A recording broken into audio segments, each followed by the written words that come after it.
उस रात अरशद ने नींद नहीं ली।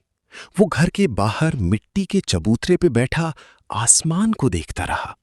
दूर खेतों में चलती हवा की आवाज आ रही थी और उसके दिमाग में सिर्फ एक ही बात घूम रही थी। गांव के लोग गरीब पैदा होते हैं और गरीब ही मर जाते हैं। सुबह होते ही उसने अपने बाबा की पुरानी साइकिल उठाई और दूध बेचने वाले रहमान चाचा के पास पहुंच गया। चाचा, कोई भी काम हो तो मुझे दे दो। मुझे काम की सख्त जरूरत है चाचा।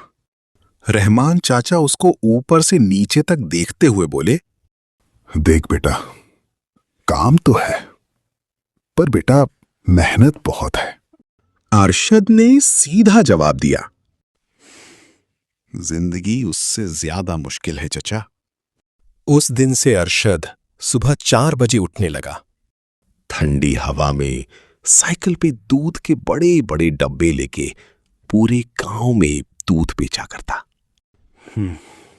कभी कीचड़ में साइकिल फिसल जाती, कभी कुत्ते पीछे भागते, कभी लोग पैसे देने में महीनों लगा देते, लेकिन अरशद चुपचाप सब सह रहा था।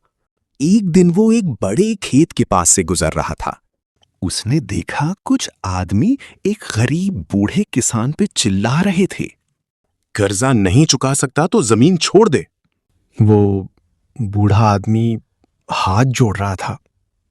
उसकी आंखों में आंसू थे। ये सब देखने के बाद अरशद का खून खौल गया। उसने साइकिल साइड में फेंकी और उन आदमियों के बीच जाके खड़ा हो गया। शर्म नहीं आती? एक बुढ़े आदमी पे जोर दिखा रहे हो? उनमें से एक आदमी गुस्से में बोला, तू बीच में मत पड़, वरना हम लोग तेरे घर तक पहुंच जाएंगे। लेकिन पहले वाला अरशद होता तो शायद डर जाता। लेकिन गरीबी इंसान से डर छीन लेती है। अरशद ने तो सीधा उस आदमी का कॉलर ही पकड़ लिया। पूरा गांव देख रहा था। आखिर में वो लोग धमकी देके चले गए, लेकिन जाते जाते एक बात बोल गए, बहुत हीरो बन रहा है, एक दिन इसी गांव में रोते हुए दिखेगा। उस रात गांव में सिर्फ अरशद की बात हो रही थी। कुछ लोग उसकी तारीफ कर रहे थे और कुछ लोग तो कह रहे थे कि गरीब आदमी को ज्यादा मुंह नहीं खोलना चाहिए। लेकिन अरशद के अंदर कुछ बदल चुका था।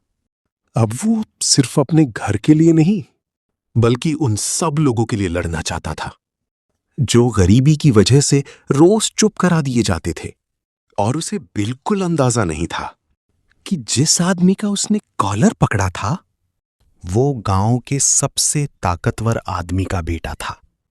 इस कहानी के पार्ट 3 में जानेंगे हम कि अरशद के साथ आखिर हुआ क्या, क्योंकि उसके सर पे अब एक जिम्मेदारी तो थी ही गरीबी दूर करने की, ऊपर से एक मुसीबत और आ गई।